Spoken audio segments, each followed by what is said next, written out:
Então, creio que estamos agora sim, então começando. Temos só meninas até o momento, então bom dia. Nosso Niquá, né? Nosso bom dia para vocês. E dando continuidade ao nosso quarto encontro, nossa quarta aproximação cultural. Espero que vocês estejam gostando e lembrando sempre que qualquer crítica, qualquer sugestão, sempre sou aberto, vocês podem me escrever. Às vezes vocês querem um assunto, que um assunto seja abordado, vocês podem me falar que a gente prepara e traz o assunto para a nossa discussão aqui, né? Hoje a gente vai avançar mais um pouquinho nessa ambientação para vocês que vão conosco para a China. Vamos começar com aquela nossa meditaçãozinha, se vocês permitirem, né? Para a gente começar o dia com energias e influxos positivos, né? Então você pode assumir uma postura confortável para sua meditação, fechar os olhos agora e focar na sua respiração, no ar que entra e no ar que sai, centralizando nossa atenção na respiração, se harmonizando com o dia que começa, com todos os seres sencientes que conosco partilham o privilégio da vida. Vamos tomar uma respiração profunda pelo nariz e, ao exalar, nós relaxamos ainda mais.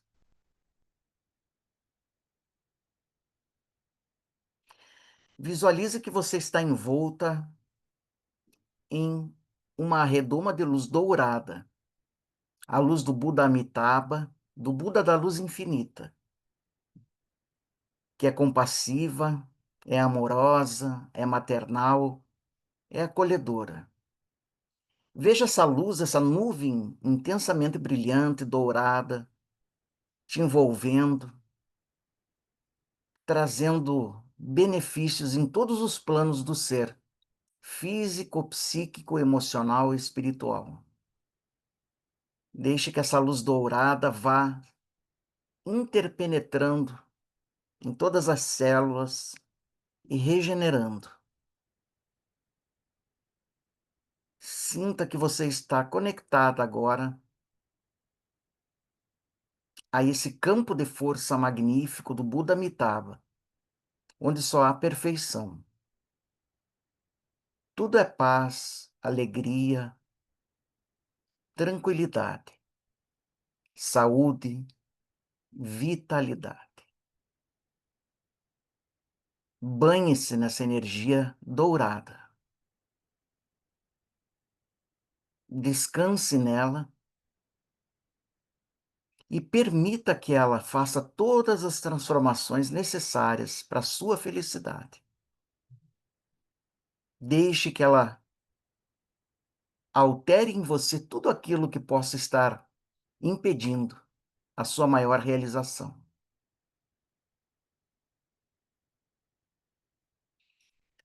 Omi tofu, omi tofu, omi tofu, omi tofu, omi tofu, omi tofu, omi tofu, omi tofu, omi tofu, omi tofu, omi tofu.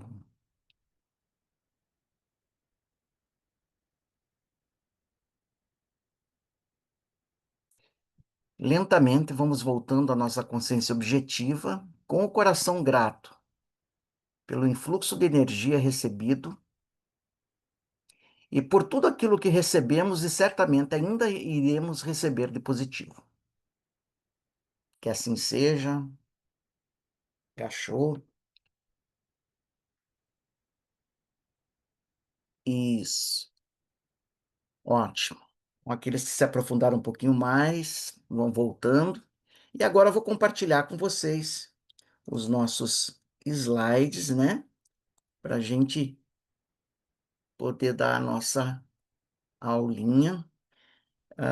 Vamos lá, abrindo aqui. Vocês já devem estar vendo os slides. Se não tiverem aparecendo, vocês me avisam, tá, gente?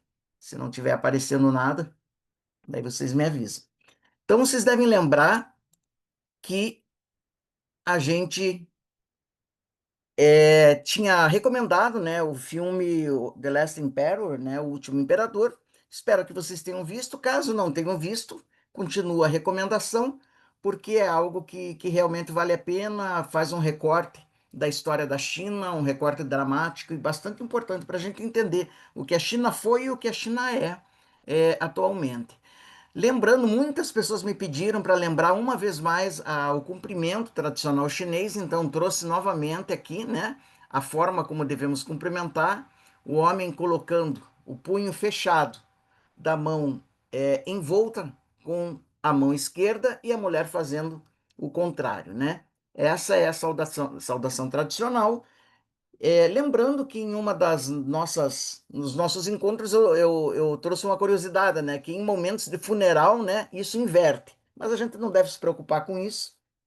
Com certeza espero que não tenhamos que participar de nada semelhante, né? E vamos guardar apenas a saudação tradicional para a gente poder oferecer aos chineses um pouquinho, né, dessa nossa vontade de imergir na cultura deles. Bom, como de hábito, estou trazendo também, sempre na primeira parte da aula, algumas curiosidades, algumas regras. Vocabulário eu não vou passar mais, porque eu acho que aquilo que eu passei, claro que estudar o mandarim é uma coisa que vai demandar muito tempo, né? Que vai precisar de um curso especializado e de um professor especializado, que não é o meu caso. Então, aquelas palavrinhas que eu chamei de emergência e expressões, é interessante vocês estarem revendo sempre, porque vai ajudar bastante lá na China. Bom, um dos aspectos bastante interessantes da cultura chinesa, pessoal, é o amor que eles têm à etiqueta. E quando se fala em etiqueta, a gente já lembra imediatamente do Japão.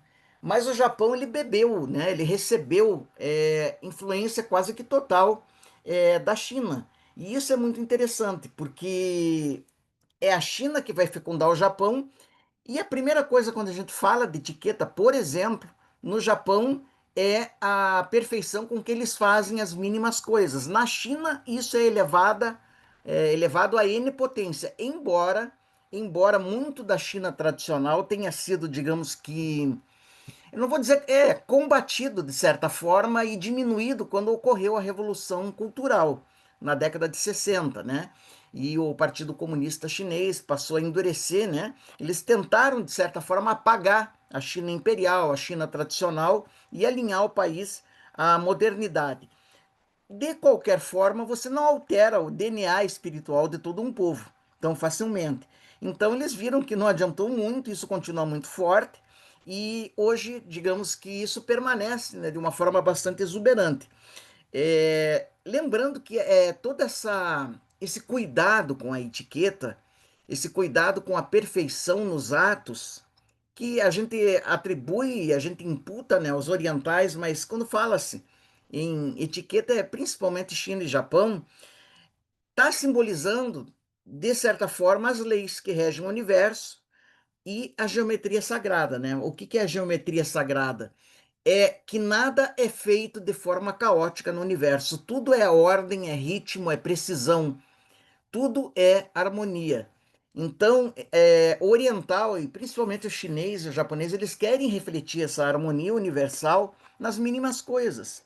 Então, por exemplo, uma das formas, né, bastante simples e bastante conhecidas de fazer isso é na cerimônia do chá, por exemplo, que é bastante conhecida no Japão, mas ela é muito importante na China. Veio da China, na verdade, que é o Gongtu Cha, né? Ali eu coloquei para vocês a grafia, inclusive, né, em mandarim, dessa cerimônia que é, digamos que uma forma não só de você confraternizar com o convidado que você está recebendo, mas é uma forma também de induzir um estado semi-meditativo, de recentralizar e colocar principalmente muita atenção nos atos, né?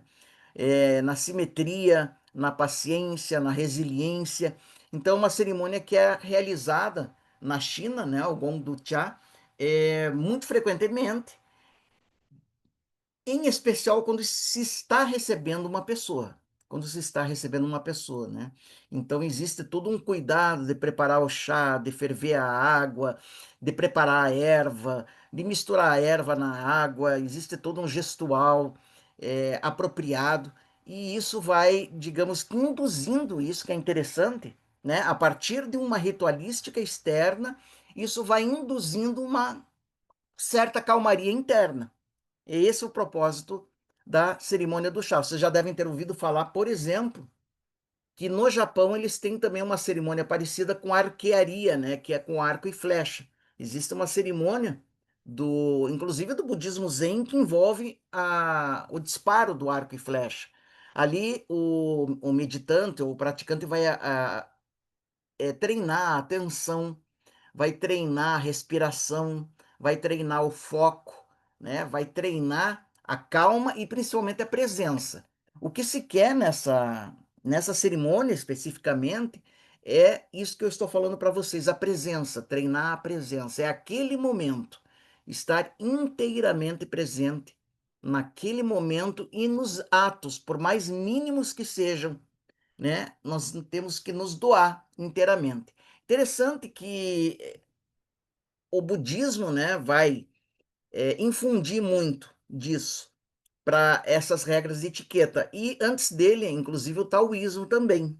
Né? Ambas as filosofias elas são próximas, de certa forma, guardam diferenças, é claro, mas na China elas vão ter uma simbiose muito harmoniosa, muito interessante, assim como no Japão houve uma simbiose importante entre o budismo e o shintoísmo. O shintoísmo é a religião xamânica do Japão, né, que valoriza muito a natureza.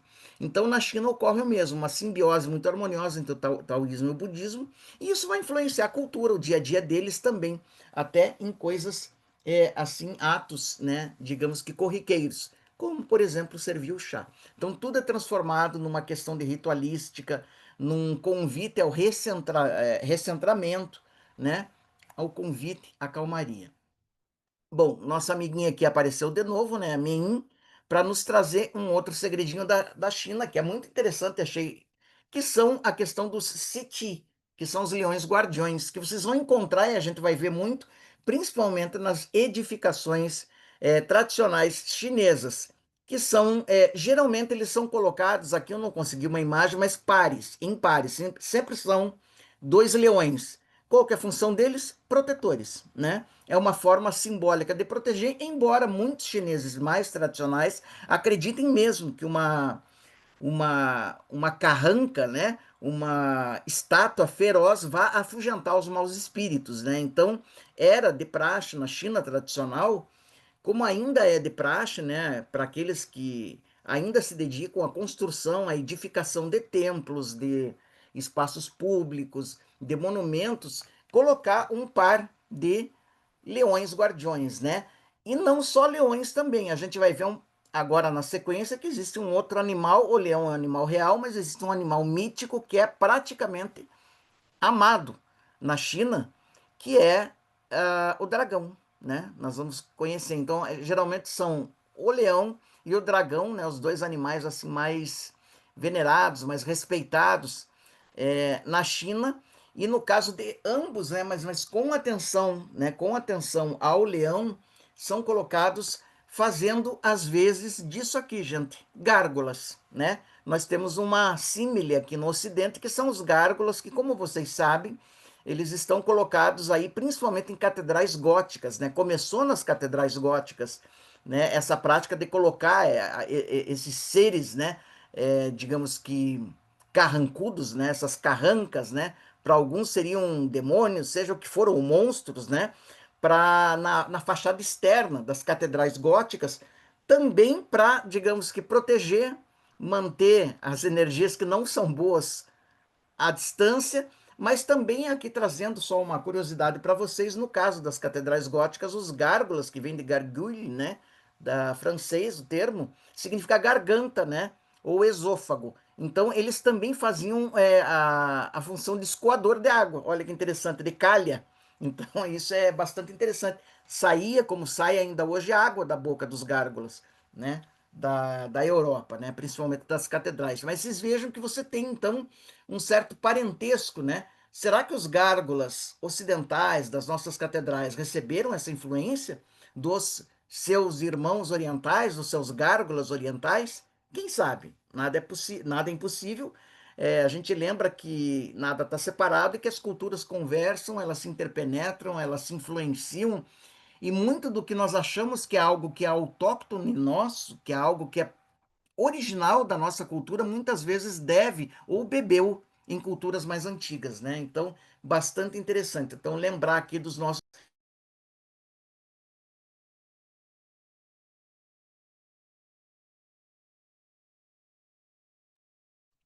Então, vocês estão me ouvindo, pessoal? Eu vi aqui um pedido de. Alguém queria Sim, falar? Jamil, deu um negócio aqui, mas já arrumei. Ah, então tá bom. Então vamos continuar com o nosso encontro. Pessoal, alguma pergunta até aqui?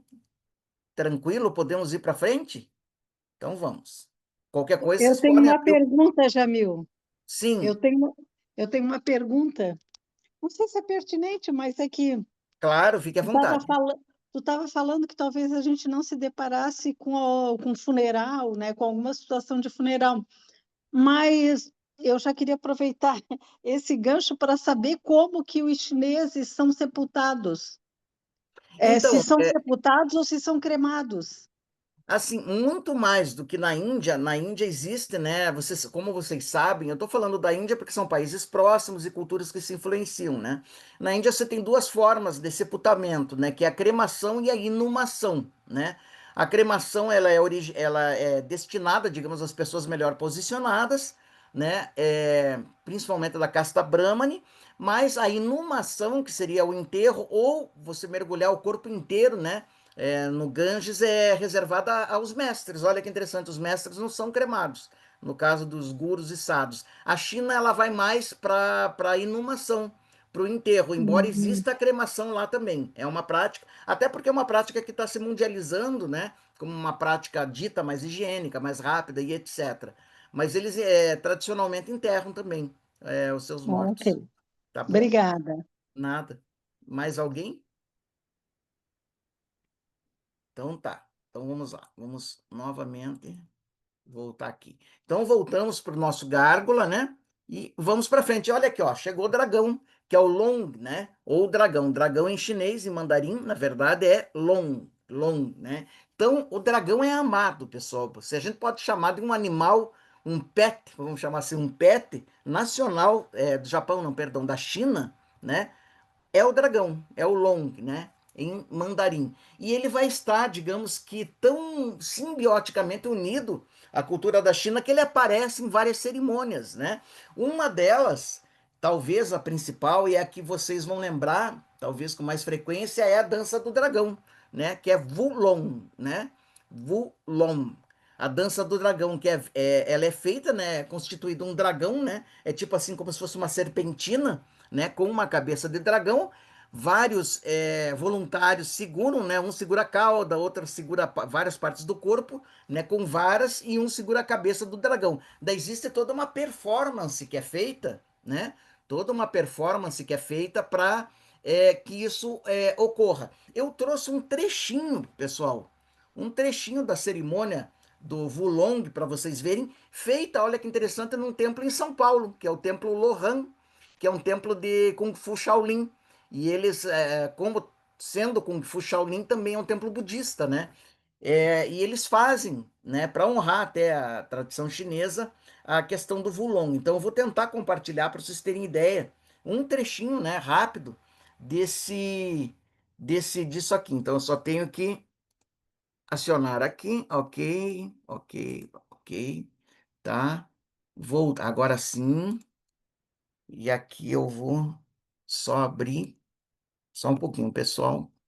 Aqui eu tenho que achar. Veja que interessante. Deixar um trechinho só para vocês terem uma ideia.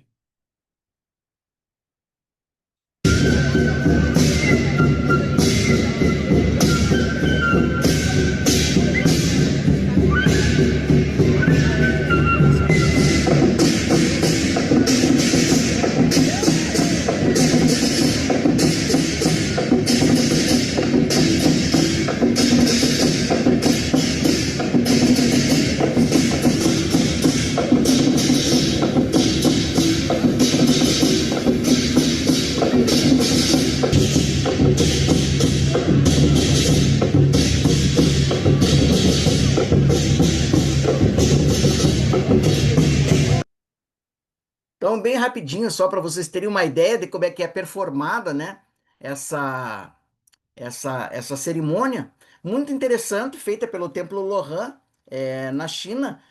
Vocês viram ali, é muito interessante também que você tinha o leão também no palco. Você tinha o leão e o dragão juntos, né? Então é uma cerimônia dupla, de certa forma, é bastante interessante. Esse templo a gente vai, quando a gente chegar, né, no budismo e principalmente no budismo marcial, né? Existe um budismo marcial característica da China, né? Nasceu na China, é o Kung Fu, né? O Kung Fu é uma prática, olha só que interessante, pessoal. É uma prática budista, não é uma mera arte de defesa pessoal, né? É uma arte budista criada por um mestre budista, e lá eles têm, né, muitas cerimônias incorporadas, né, trazidas algumas do taoísmo, né, outras autóctones da China. E em São Paulo você tem, acho que é o único templo mesmo, né, budista Shaolin, de Kung Fu Shaolin, acho que do Brasil, que está em São Paulo. Existe um Sifu lá. Sifu é mestre em chinês, em mandarim, né? Sifu, que é o equivalente, vamos dizer assim, ao sensei japonês, né?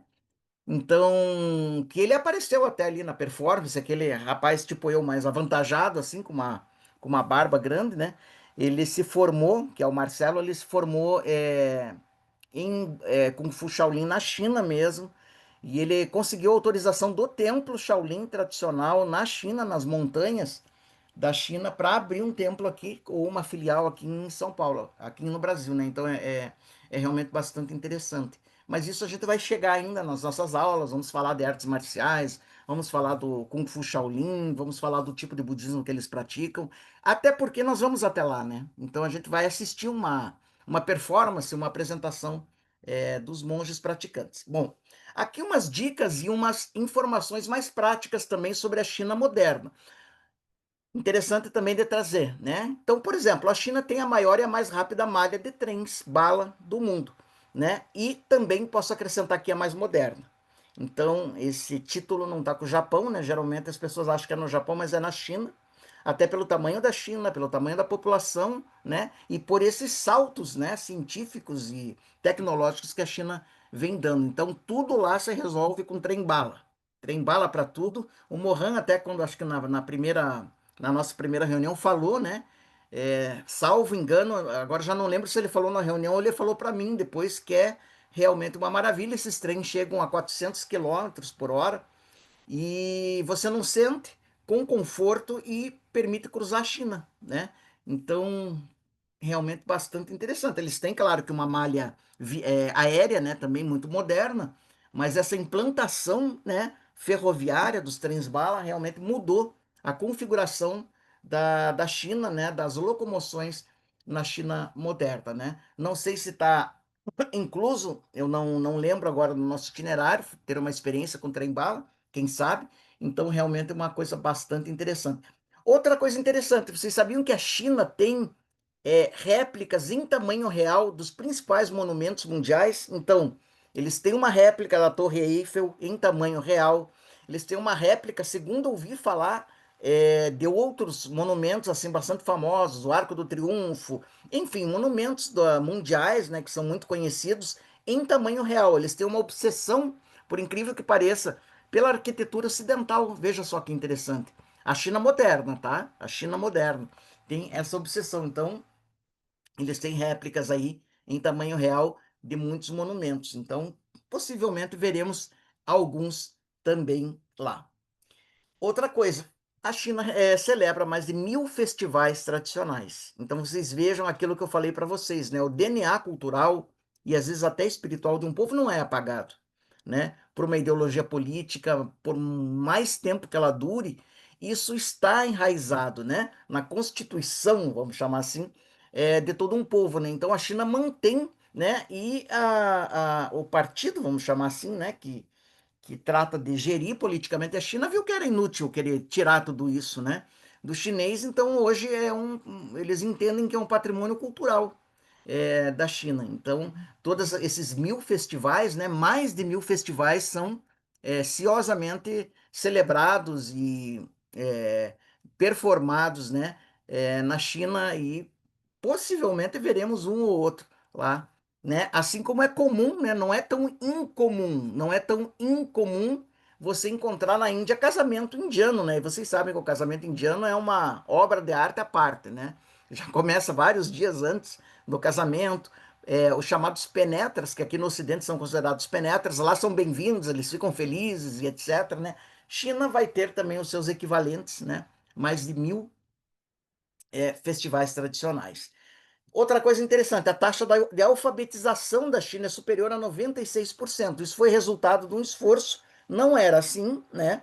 Não era assim na década de 40, 50, 60, talvez comecinho dos anos 70, não era assim. Foi feito um esforço para trazer a China para o mundo moderno, para modernizar, um esforço descomunal, e eles conseguiram esse feito num país que é recorde de densidade demográfica, né? Então, vocês vejam, realmente tem que admirar uma conquista dessa, né? Nós que temos mas bem menos gente, não conseguimos isso, né?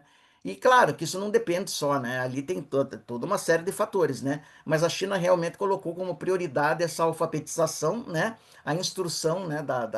Dos seus cidadãos, e isso tem sido conseguido com muito êxito. Então, muito interessante também a gente trazer. Muito bem. Com relação a dicas e aproximações culturais, é isso. E agora a gente volta um pouquinho para a história da China. Vocês devem lembrar da China antiga, vocês devem lembrar que nós paramos, né, em toda aquela parte mítica da China, né? Nós falamos nas aulas, ou melhor, nos encontros, né, que não são bem aulas, né? Não tenho essa pretensão, mas nos nossos encontros nós falamos da parte mítica, né? Dos três Augustos, dos cinco imperadores, né? Tudo isso, né, eu compartilhei com vocês a minha visão, que, embora seja vista como, por historiadores como mítico, né, mítica toda esse momento da cultura chinesa, eu creio que tem questões históricas lá também, né? Quando se fala do Imperador Amarelo, o Imperador da Chama, vocês devem lembrar, né? Talvez tenha o mito tenha vindo depois de fatos reais, né? Então o mito foi fecundado, de certa forma, por fatos reais. Mas de qualquer forma, pessoal, as três primeiras dinastias que vêm depois desse período mítico, né, da China antiga, são essas aqui, que é a Xia, Xia, a Qiang e a Zhou. Xia, Qiang, Zhou, né? E elas duraram, gente, por mais de 1.000 anos, numa China que era dividida em estados, cidades-estados, cidades-estado, como ocorreu no Ocidente também, né? Vocês sabem, até não muito tempo, por exemplo, a Itália, né? Ela só foi ser unificada, salvo engano, com Bismarck, mas também teve o nosso amigo lá, o Garibaldi, né, que fez toda uma revolução para a unificação, né, da Itália. A mesma coisa aconteceu na China antiga, né? Tínhamos primeiro cidades-estado, com reis, cada rei cuidando do seu estado, e depois foi feito um esforço, né, para uma unificação, né? Para uma unificação. Então, a China, por mais de 1.000 anos, né, foi dividida em cidades-estado. E aqui, por exemplo, eu trago uma linha do tempo para vocês terem uma ideia, né? Então, a primeira dinastia, vamos chamar chinesa, né? Xia, de 2.100 a 1.600 anos antes de Cristo. Então, pegou séculos, né? Daí você tem uma transição, né, para azul, né? Você tem uma transição, né, da Shang, desculpe, para azul, né, que vai pegar, né, 1046 a 256 antes de Cristo. Olha quantos séculos, gente, né? Que essa última tradição, última não, essa terceira, vamos chamar assim, né, dinastia. E você teve um período intermediário que é bastante interessante, que é dos reinos combatentes, né?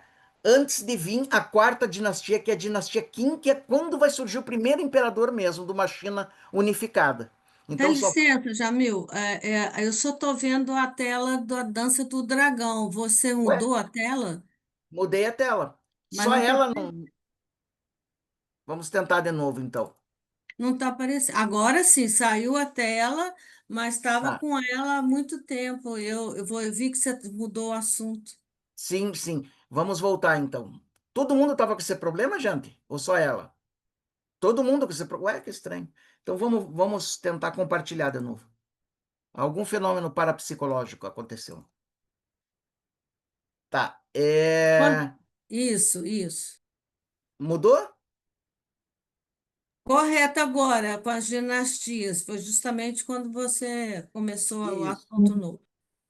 Então, voltando aqui, eu mostrei essa grafia, tá? Falando das três primeiras dinastias, Xia, Shang, Zhou, né? Que foram as três primeiras dinastias que ocorreram num período em que a China, e isso pegou mais de 1000 anos, que a China estava dividida em cidades-estado, né? Não havia uma unificação, não havia nenhum nome, inclusive, para um país, porque não existia um país naquela época, né? Aqui é a nossa linha do tempo, né? Mudei o slide de novo, espero que tenha mudado aí para vocês, que vai pegar, né, essas dinastias e vai pegar um período, pessoal, de reinos combatentes, até chegar naquilo que se conhece como quarta dinastia, que é a dinastia Qin, onde vai surgir aí sim, já bem tardiamente, você veja, 221 a.C. Então, se você pegar 2100 a.C., a primeira dinastia Xia, né?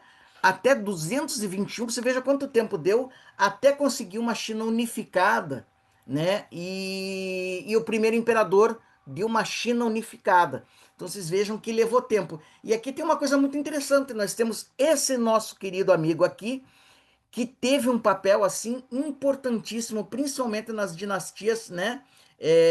Nas dinastias Chan e Zhou, que é o seguinte, que é o Confúcio, né? Cujo nome é Kongyu ou Konfuzi, Konfuzi. O Confúcio, eu já ouvi falar também de Konfutse, mas de qualquer forma, né, nós aportuguesamos para Confúcio.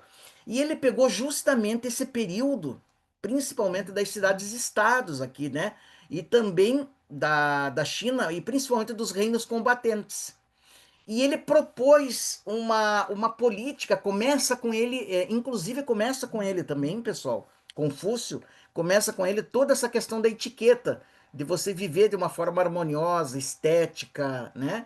Não só para fins estéticos, mas para fins de harmonia com o todo universal, né? Toda essa questão de etiquetas também, né? Muito forte na China, depois por influência chinesa no Japão, tem grande, digamos que, influência do Confúcio, né? Vou continuar a chamar de Confúcio, né? Embora o nome não seja esse.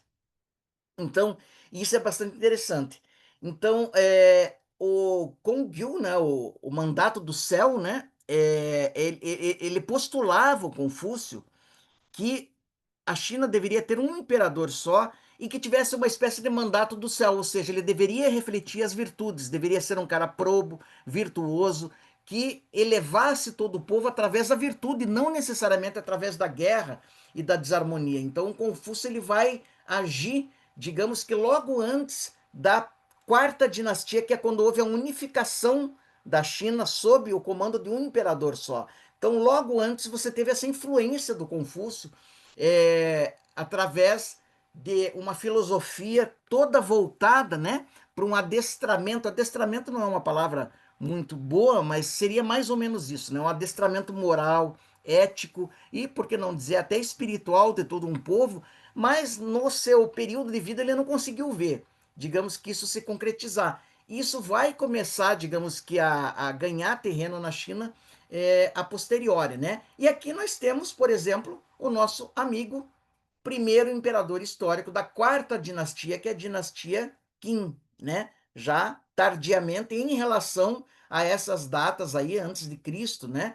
Então, 221, 206, né, que assume-se que foi a vida dele antes de Cristo, dinastia Qin, aí sim surge o nosso amigo Qin Shi Huangdi, que foi o rei do Estado chinês de Qin e que posteriormente se tornou o primeiro imperador da China unificada. Olha que interessante, pessoal. Então, esse cidadão aqui fez bastante, mas também aí é controverso, né? É controverso. A gente vai ver mais para frente, né? Mas veja, ele iniciou com seu primeiro-ministro uma série de reformas administrativas na China, no Império, na verdade, que deram muito certo. Ele que iniciou a muralha da China, claro que não terminou, né? Porque essa construção levou muito tempo. A gente vai ver, vai ter uma, uma aproximação cultural, um encontro só dedicado à muralha da China, mas começou com ele, né? A ereção dela começou com ele, né? Com esse imperador da quarta dinastia, primeiro imperador de uma China unificada, que ganhou fama também no tirano autocrático, né? Então existem muitas histórias sobre ele que agora estão mais recentemente estão sendo revistas. Por exemplo, assumia-se academicamente que ele foi realmente um tirano, que ele não era muito amigo, de certa forma, embora ele tenha feito muitas reformas administrativas, ele não era muito amigo, assim, da cultura, da educação. Diz, tem uma história que ele tinha mandado enterrar mais de 400 filósofos vivos, né, com seus livros e etc. Mas veja como é que é a coisa, né? Isso que eu acho interessante na história, ela se revê a todo momento. Num passado recente, num mercado de Hong Kong, na China, se encontrou uma série de tabuletas escritas em mandarim. Você veja ali que tava sendo vendida, usando como papel para embalar, sei lá, verdura, que eram documentos históricos da China que estavam perdidos e que conta uma outra história do nosso querido amigo aqui, Qin Shi Huangdi, que ele não foi tão tirano assim, que ao contrário, ele foi um amigo da cultura e que ele realmente deu à China assim, um impulso muito importante, não só em termos de administração, mas também até, inclusive, em termos de culturais. Então, a fama que ele tinha até então de um tirano, né, de um quase que um não digo um genocida, né, mas uma pessoa que realmente governava com mão de ferro, que não duvidava em mandar assassinar, né, desafetos políticos e inclusive desafetos culturais. Isso está sendo agora mais modernamente revisto, né? Essa fama que ele tinha para uma, digamos que para uma imagem mais positiva dele. Então isso é bastante interessante a gente ver. Outros fatos bastante importantes desse que foi o primeiro imperador, então, histórico, né? Antes nós não tínhamos imperadores. Lembra que nós tínhamos reis de cidades-estado, né? Uma China dividida em cidades-estado, né? Com ele vai haver essa unificação territorial, vai haver essa unificação e se funda, de certa forma, o primeiro império histórico da China. Não confundir com a primeira dinastia. É o primeiro império histórico da China, mas a quarta dinastia, que é a dinastia Qin. Ele também, né, sendo ele original do estado de Qin, que existe ainda hoje, né, esse estado absorveu todos os demais para unificar a China. E o nome China, olha que interessante, ele vem do mandarim Qin, né, como o país de Qin era conhecido na Pérsia e no Hindustão. Hindustão era o nome antigo para a Índia, pessoal, tá? Até bem pouco tempo, a época da colonização britânica, ainda era chamado de Hindustão, toda a região da Índia, né? Hoje a gente chama de Índia ali. Então, na Pérsia, que hoje é Irã, né? Na Pérsia, no Irã atual, e no Hindustão, né? Na Índia atual, antigamente toda a região chinesa era chamada de Qin, né? Que seria de certa forma, né? O nome, né? É, do estado, né? Em que reinava esse primeiro imperador histórico, né? É, Esse Qin, ele era chamado, né, em algumas regiões de Qin, e daí veio China, né? É uma versão romanizada de Qin. O termo China é uma versão romanizada de Qin. Daí surge então o nome aí da nossa querida China. E aqui uma coisa muito importante também, né? Ele morre, esse primeiro imperador, pessoal, ele vai morrer fazendo uma excursão ao leste da China em busca da famosa Terra dos Imortais, as Ilhas dos Imortais, né? Vocês devem lembrar que no nosso encontro anterior eu falei que isso é muito forte, essa lenda é muito forte entre os chineses, né? Que em algum lugar, né, próximo, digamos que as montanhas, supostamente na região dos Himalaias, haveria essa famosa Ilha dos Imortais ou Lohans, que seriam homens sábios que viveriam para sempre e que detinham todo o conhecimento. Esse imperador levou a sério, né? Toda a sabedoria. Esse imperador levou a sério e foi buscar, foi fazer uma excursão para buscar e acabou morrendo no meio dessa excursão,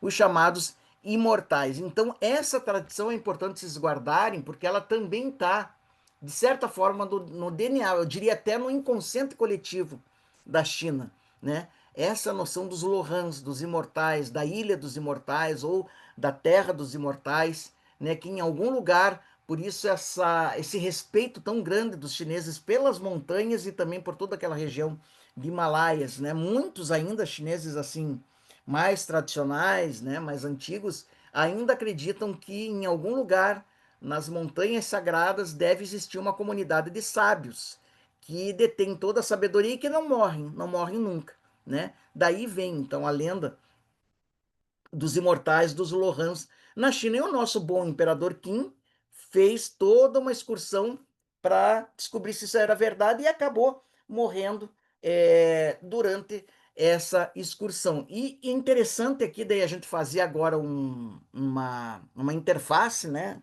de certa forma, com outras culturas, né, vocês sabem que eu gosto de fazer isso, né, de trabalhar assim. Nós vamos ter essa lenda em praticamente todas as culturas, gente. Praticamente todas as culturas vão nos apresentar a lenda de um lugar mítico, onde, habitado apenas por sábios. Sábios, em algumas lendas eles são longevos, em outras eles são realmente vivem para sempre, são imortais, como no caso da China. Em algumas lendas culturais eles são deuses ou semideuses, em outras, né, eles são humanos como nós, mas muito mais desenvolvidos, muito mais evoluídos, como era visto, né, na China antiga, né, dos imortais. Eles não os viam necessariamente como deuses, mas os viam como seres realmente superiores, né? Seres diferenciados, né? Então, isso vai fazer uma diferença muito grande, né, na China. Mas nós vamos ter essa lenda em todas, não digo em todas, mas em grande parte das culturas, com vários nomes. Olha aqui, ó, Shambhala, vocês já devem ter ouvido falar, da tradição budista tibetana. Agartha, da tradição do esoterismo ocidental. Belo Vode, que seria uma terra mítica, né? Vista, esse aqui vem da tradição russa, né? Da Rússia antiga, seria vista como sempre na região de montanhas, perto do Altai, né? O Altai está ali perto dos Himalaias, sempre naquela região ali. Na Índia você vai ter o Monte Meru, né? Que seria uma montanha mítica, né? Que seria o centro do mundo, habitada por deuses. Na Grécia antiga você vai ter o Olimpo. Nos países nórdicos, né, antigos, você vai ter Asgard, né, terra de Odin, de Thor, de Loki, né, e na China a terra dos imortais. Então vocês vejam que de certa forma é algo que pega todas as culturas. Então o que está atrás disso? Será que corresponde a uma verdade histórica? Né? Para quem estuda esoterismo, eu sou um deles, a gente sabe que existe de fato essa noção de uma, modernamente a gente vai chamar de grande fraternidade branca, né? Ou a Assembleia Sagrada dos Sábios e etc., que reúne, né, o que de melhor a humanidade produziu. Não necessariamente seres imortais morrem como qualquer um, né, mas reencarnam e que mantém, são os guardiões invisíveis da humanidade. Então, essa tradição na China era a tradição dos Lohans, né, da Ilha dos Imortais, mas vai assumir outros nomes. Quero crer pessoalmente que estamos falando da mesma coisa, né? Seria o conceito moderno trazido por Helena Blavatsky de grande fraternidade branca, né? Então, é bem possível que essa irmandade de sábios ela esteja acompanhando de fato a humanidade, e quando eu digo humanidade, a humanidade mesmo, o globo todo, há muito tempo. Há muito tempo, né? Ela tem os seus sucessores como qualquer organização humana, né? As pessoas morrem, vão sendo repostas, mas sempre em uma função nobre, né? Uma função assim crucial para a humanidade. Eles guardam um tesouro de conhecimento, como Blavatsky dizia, né? Um acervo sagrado de conhecimento, tanto não só cultural, mas místico, espiritual e até, segundo alguns, até científico. É eles que guardam o segredo da ereção das catedrais góticas, das pirâmides, dos grandes monumentos que são talhados em rocha pura, que você vê em vários lugares da Terra. Na China, por exemplo, você tem o templo de Kailasa, né? Que todo o templo foi esculpido numa única rocha, num único bloco de rocha, e é um templo descomunal.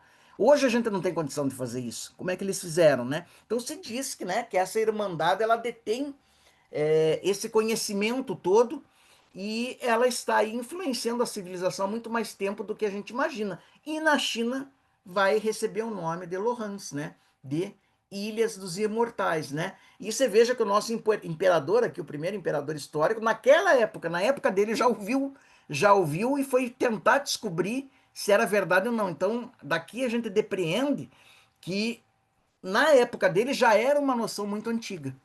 Já era uma noção bastante antiga para a época dele, já tinha coloração de lenda e ele foi tentar descobrir.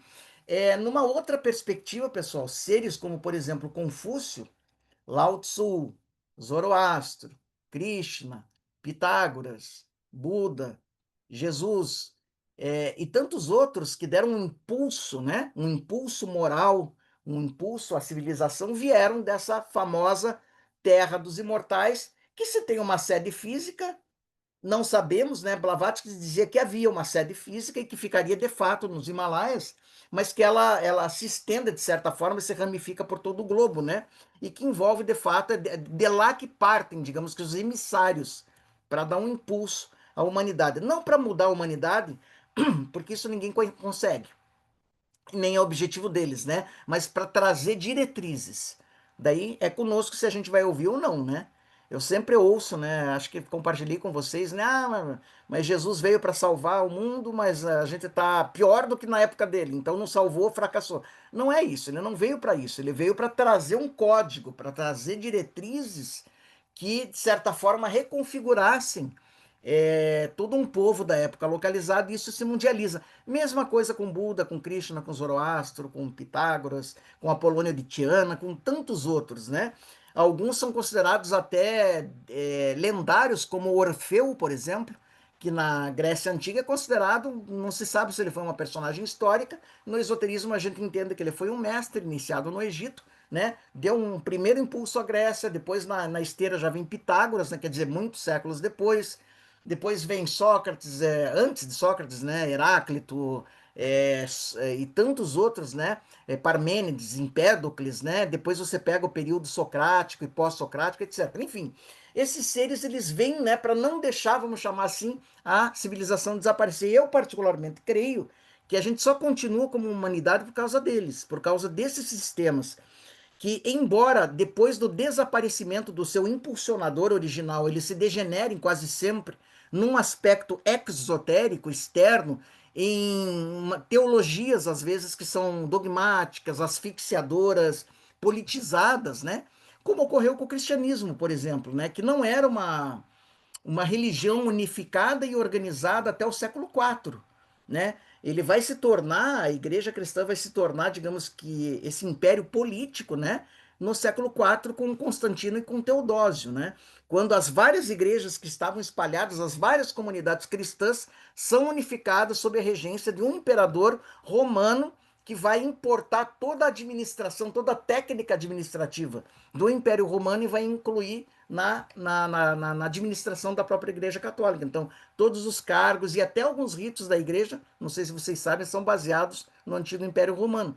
Então, embora isso ocorra, né, vamos chamar assim, esse desvio, vamos chamar assim, da intenção original desses seres que vieram, ainda assim eu penso que as grandes religiões, né, estou falando aqui de grandes religiões, mas também os grandes sistemas de filosofia, que foram apresentados, né, por sábios em diferentes momentos. Por exemplo, o neoplatonismo é um. é, Eles não deixam que a humanidade desapareça, nem que sejam só como freios morais, né? Nem que seja só como, por exemplo, um freio moral, né? Que a pessoa evite o mal por medo das consequências, que não é o ideal, né? Quer dizer, ali não é muito meritório, né? Você não fazer o mal porque você tem medo do que possa te acontecer, né? A gente tem que fazer o bem pelo bem, né? A ideia é essa. Mas mesmo assim eu penso que a humanidade continua por causa, né? Então, desse papel desses seres e mesmo de uma forma deturpada, as religiões que vieram a partir deles, as filosofias que vieram a partir deles, mesmo que tenham se politizado, se dogmatizado, no seu melhor lado, embora tenham promovido muitas guerras religiosas e etc., mas eu penso ao contrário dos agnósticos, os nossos amigos ateus, né, que falam que a humanidade estaria melhor se nenhuma religião fosse fundada, porque elas fizeram muitas guerras. Eu já penso diferente. Eu acho que se a gente só tem humanidade por causa disso. Porque, por pior que seja, a gente tem ainda um código, uma conduta que baliza o comportamento de milhões de pessoas e que, de certa forma, né, num nível mais básico, é um freio moral. Quando a pessoa se desenvolve um pouquinho mais espiritualmente, ela vai entrando, né, na mística, na verdadeira mística de cada filosofia, de cada religião dessa. Daí ela vai descobrindo horizontes cada vez mais vastos e num nível, digamos que mais profundo, ela vê que tudo é uma coisa só, todos falaram a mesma coisa, né? E que as diferenças são só externas, né? Então aqui eu pedi para o chat GPT fazer aí usar a IA, né? Tá na moda agora, para fazer uma ilustração simbólica, né? Do que seria, né, unindo todos esses conceitos de Shambhala, de Monte Mero, de Agartha, de Belo Vode, né? aqui repetiu a Garta, né? Mas deveria estar aqui o Monte Olimpo, né? E outras concepções semelhantes. Um local, né? Agregador de sábios, homens e mulheres, né? Vamos aqui exaltar as nossas mulheres, embora sempre se pergunta por que quase que só homens, né? Jesus, Buda, Krishna, Zoroastro, etc. Você não vê nenhuma mestra mulher. O fato é que elas existem, nós temos vários registros delas, umas das mais modernas, por exemplo. Quem teve o prazer de viajar com a Govinda no pacote Índia Sagrada sabe que se visita o mosteiro de Ananda Maimá, né?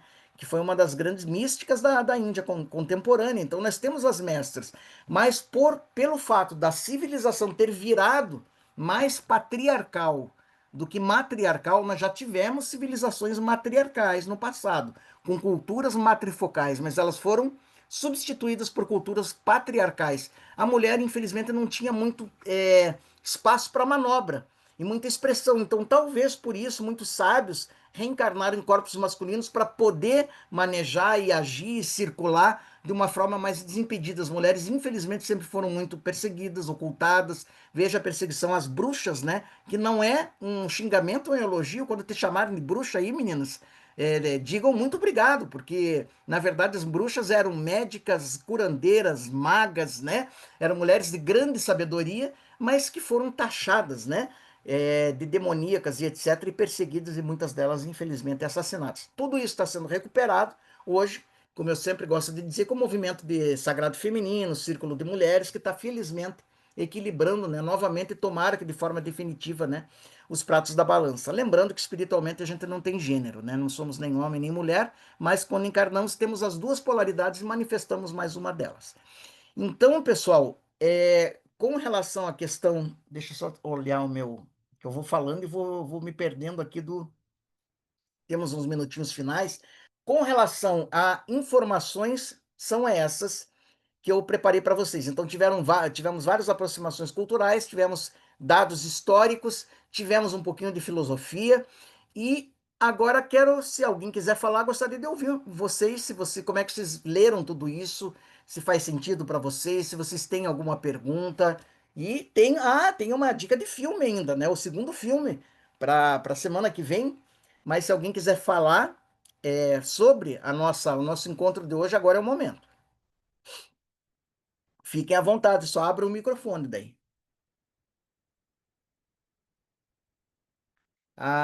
Tem alguém falando, mas tem que abrir o microfone, que eu não estou ouvindo. Não sei se é a Vera. Não é você, Vera? Então tá. Meninas, quero ver se temos meninos também entre nós, que já somos em 16. Tem meninos também. Espero que esteja sendo útil, né? Lembro que eu falei no começo que eu sou muito aberto a críticas, se vocês quiserem dar uma sugestão, conduza de uma outra forma, traga determinado assunto, por favor, vocês me mandam que a gente vai fazendo as correções de rota. Espero que esteja sendo útil, né? Me faça um joinha, pelo menos, para se vocês estão gostando, né? Ou Jamil, faça Jamil, eu estou adorando. Jamil, fale. Sara, né? é, eu sou Sara, sim. Oi, Sara. É, eu queria saber, na época de Mao Tse-tung, nos anos 60, com a Revolução Cultural, né? Eles proibiram a religião lá na China. Será que mesmo assim não sumiram tradições milenares? É, Como é que eles faziam para manter, assim, mantinham aquela quantidade de gente mantinha no segredo absoluto dentro de casa seus rituais? Como era? Sara, essa pergunta é sensacional. Eu adoro essa pergunta porque ela nos dá um retrato, né, do que são esses movimentos históricos, muitas vezes políticos, e nem sempre para melhor, né? Quando ocorre a revolução, né, comunista, vamos chamar assim, que não é o comunismo que foi implantado na Rússia, já é o chino-comunismo, a versão do Mao Tse-tung, né, o Mao Zedong, né? Na China, É. de fato, há, todas as vertentes, né, dessa ideologia, independente das diferenças que elas guardem, mas elas vão ter uma matriz agnóstica, porque elas vêm do marxismo histórico, né? do Isso. materialismo histórico. Então, elas são agnósticas, elas não gostam de religião, de espiritualidade, etc. Então, sempre vai haver uma perseguição a toda expressão espiritual, e não foi diferente na China.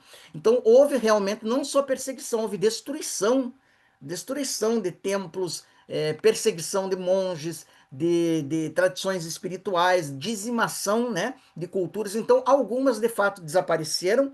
E engraçado que o próprio Partido Comunista atualmente faz um certo meia-culpa, porque está tentando recuperar. Por exemplo, quer ver? Eu vou te dar um exemplo. O Templo Shaolin, muito tempo, ele foi abandonado, ele foi destruído, foi vandalizado, né, pela Revolução, principalmente pela Revolução Cultural, que primeiro se tem a Revolução Política, com Mao Tse-tung, né, mais ou menos no final da década de 40, pega a parte de 50, né, que é mais ou menos também a época em que a China invade o Tibete e vai fazer a mesma coisa no Tibete, né, vai dizimar toda a cultura, toda a espiritualidade tibetana, que hoje está sobrevivendo graças aos exilados, né, que estão fora do Tibete, o Dalai Lama é um deles. Então vai fazer isso na China, só que o que ocorre é não se consegue apagar. Não se consegue apagar algo que está no DNA do ser humano, né? Então, o que que ocorre? Redutos, né? Embora tenha havido destruição de templos, o templo, por exemplo, Shaolin tenha sido abandonado, destruído, os monges dispersados, quando não torturados e presos, houve a preservação no segredo de linhagens familiares, de redutos ocultos, quase que em sociedades secretas, né? Que guardaram a herança. Agora que a China viu que, de certa forma, né, com um tiro de dedos, né, que talvez tenha cometido excessos, ela já está permitindo. Então, o Templo Shaolin foi reaberto, eles permitem, até sob uma vigilância, mas permitem que os monges voltem a se formar, voltem. O budismo está florescendo novamente na China, quase desapareceu da China, um país tão budista, o próprio taoísmo. O taoísmo, interessante, né? Hoje, muitos membros do Partido Comunista Chinês seguem, de certa forma, pelo menos as regras, né, taoístas, né, porque eles acham que elas são muito boas para a vida administrativa e etc. Então está voltando, né? Mas, para sendo bem pontual, sim, houve essa perseguição. Em muitos casos houve um apagamento cultural, mas não se conseguiu destruir. Tanto que agora isso está voltando de certa forma. Então a gente só tem que agradecer, né? Agora, em algumas regiões a gente sabe, por exemplo, que simplesmente culturas inteiras sumiram. Civilizações pré-colombianas, por exemplo, índios norte-americanos. Vocês já pararam para pensar que os índios norte-americanos, eles não são. Nós ainda temos índios in situ, né? Vivendo a sua vida tradicional, com a sua cultura tradicional. Na América não tem mais. Os índios foram integrados, absorvidos, né, pela civilização moderna. Eles ainda têm as nações deles, mas hoje são cidadãos de segunda classe, tem uma série de dificuldades, mas já não vivem mais como viviam, né? Não tem as aldeias, não tem o estilo de vida, tudo isso foi apagado para sempre, né? Infelizmente, né? Mas já que está brotando de novo essa cultura milenar lá na China, ela é permitida, então. Veja, ela é A permitida pesquisa, por sob. exemplo, porque tem que fazer também uma. Obviamente, tem gente da universidade e fora da universidade que deve estar querendo recuperar, ressuscitar tradições antigas, né? Com certeza. Acho que todo mundo aqui tem uma certa idade, pelo menos eu tenho 53 anos, então acho que todo mundo estava vivo em 1989. Com certeza vão lembrar Sim, dos protestos da com Praça da Paz certeza. Celestial. Ali a Isso. população chinesa se revoltou contra toda essa opressão, e você tem aquela icônica imagem de um chinês sozinho enfrentando um Horrível. tanque de guerra, né? Que é muito E icônica e passou se por cima. materializou. Então não adianta, você não consegue sufocar, porque a espiritualidade está no DNA das pessoas. Não adianta você querer, essa é a minha visão, fazer um Estado Mas todo, então os mosteiros né, são permitidos de abrir, de fazer seus cultos. com vigilância. Com vigilância. Então, por exemplo, a gente vai lá, vai ver muito exuberante o Templo Shaolin, mas não se enganem, né? Existem ali olheiros, né, do governo para ver se, por exemplo, o abade do templo não vai falar bobagem, não vai falar contra o governo, não vai se exceder. Então, limites. Então, eles têm a permissão, mas limites, que é o que a gente vai ver no Tibete também, né? Quando a gente tiver duas aulinhas sobre o Tibete, a gente vai ver como é que funciona lá, né? Primeiro foi feito um apagamento cultural amplo e restrito, e daí eles viram que fizeram bobagem, e daí agora estão tentando, mas assim, por exemplo, né, estão chegando ao cúmulo agora. Ontem eu fui informado que diz que o próximo Dalai Lama, que seria a reencarnação desse, quem vai escolher é a China. Você veja, né, um estado que é ateu, um partido ateu, mas eles que vão determinar qual que vai ser a reencarnação. Claro que vai ser um Dalai Lama chinês, pró-China, né? Então, daí o atual Dalai Lama, o governo dele já falou que não vão aceitar, o povo tibetano E é não vai meio aceitar. politizado mesmo, né? Eles Então, vão nomear, imagina? tem coisas engraçadas, mas eu penso que toda essa parte espiritual, de fato, hoje já está muito melhor. Os templos foram reabertos, a gente pode visitar, mas lembrando que existem olheiros, né? O partido lá ainda mantém com dedos, né? Tudo isso. Controle, né? Tá ótimo. Alguém mais, pessoal? Jamil, Sim, se tu puderes entrar no canal de uma pessoa chamada sei. Felipe Durante, tá? Ele é um brasileiro que mora na China, ele traz umas falas para mim muito controversas. Ele fez esse ano um vídeo, claro que tomando partido da China, então eu não sei os interesses dele, né? Mas eu fiquei, inclusive, assustada com as justificativas dele, dizendo praticamente que a China foi benevolente e invadiu o Tibete, porque lá existia uma ditadura dos monges e tudo mais, né?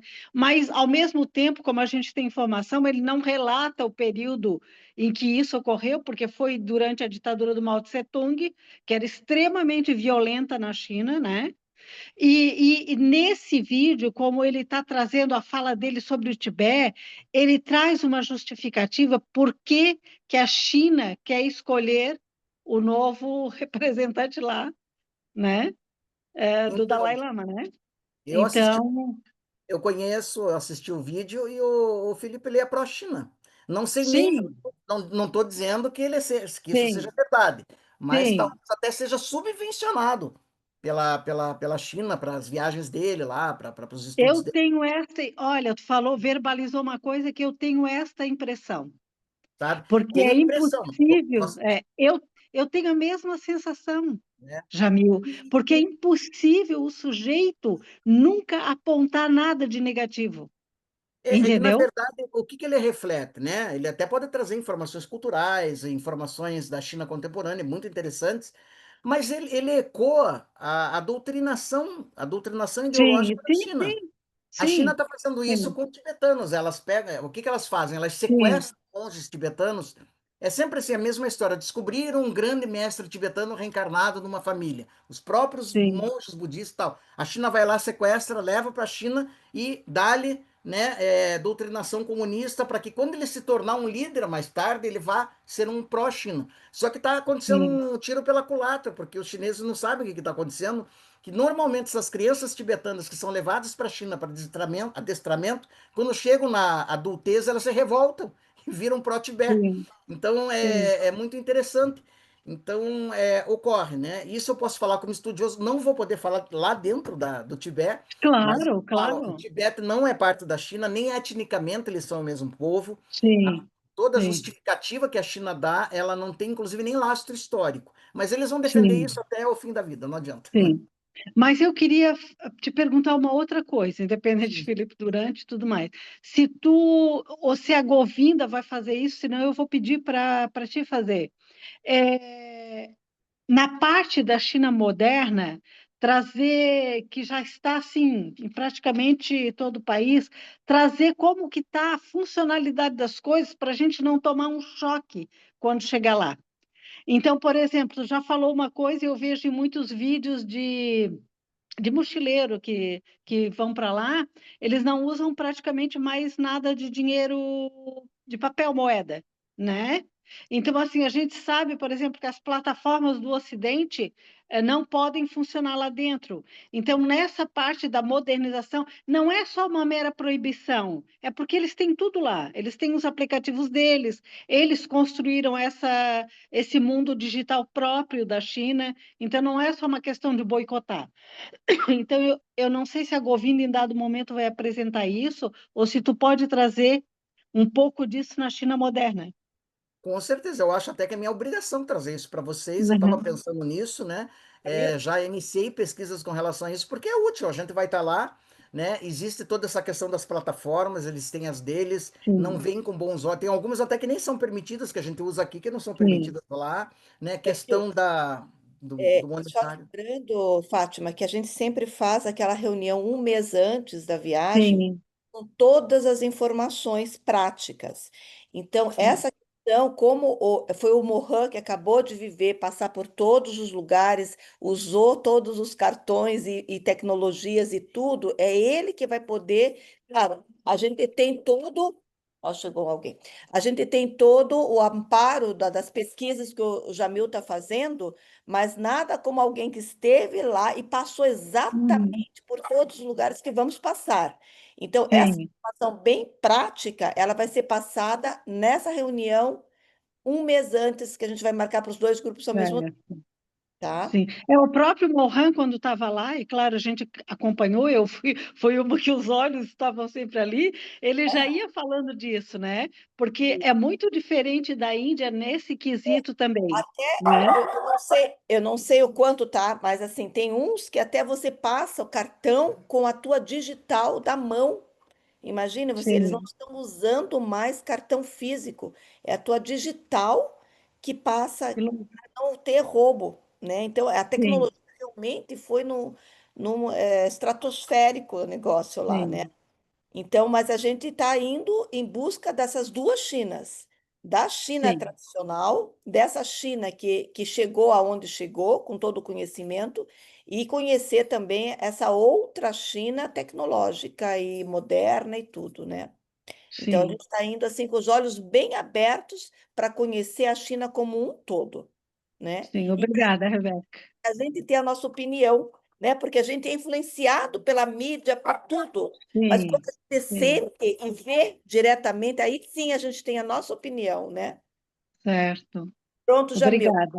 Tá respondido então, tá? Essa parte já, como disse a Rebeca, ninguém melhor que alguém que teve lá. O Mohan passou por tudo isso, né? Sim, Ele é sim, assim, é insubstituível nessa parte, né? Porque essa parte de logística e tudo, então a gente vai ser bem orientado, com certeza. Por exemplo, muito está sendo cada vez mais usado lá o banheiro com IA. Vocês sabiam que tem isso? Banheiro inteligente? Né? Eu acho que se eu entrar num lá, eu não sei usar. Tem, tem que ter um manual de instrução, né? Então tá aí, inclusive banheiros públicos, né? Então é uma coisa que a gente não está acostumado aqui, que a gente vai sim. se deparar lá com certeza. Mais alguém, pessoal? Obrigada, Jamil. Imagine, tamo junto. Acho que tinha alguém que levantou até o dedo. Ninguém mais, então? Então tá bom, pessoal. Ô, Jamil, Sim. é o Justino, tudo bem? Oi, Jutinho. Tudo bem. Pode falar. Tudo jóia. É, na frente, você vai falar sobre a unidade 731 lá da Manchúria, essa parte da China que teve esses problemas com o Japão, alguma coisa? Com certeza, vou falar. Inclusive, eu até mencionei, né, a Manchúria numa das nossas aproximações culturais.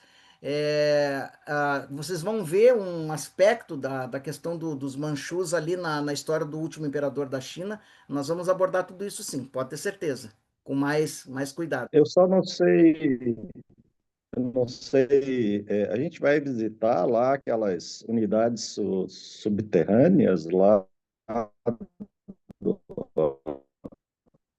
Tá da cortando China, teu áudio, Justino, teu inclusive áudio tá. de extensão, que hoje. Deixa eu mudar aqui um pouco. A gente vai visitar aquelas unidades subterrâneas lá da época em que o povo chinês fugia para se proteger da invasão do exército imperial japonês, essas coisas, não. Olha, isso eu não consigo te dizer. Isso aí, quem desenhou o roteiro, né, foi o Mohan, e ele pode nos Uhum. explicar. Nós vamos visitar, por exemplo, os famosos imperadores de terracota, né, que foram Ah, sim. enterrados. Uhum.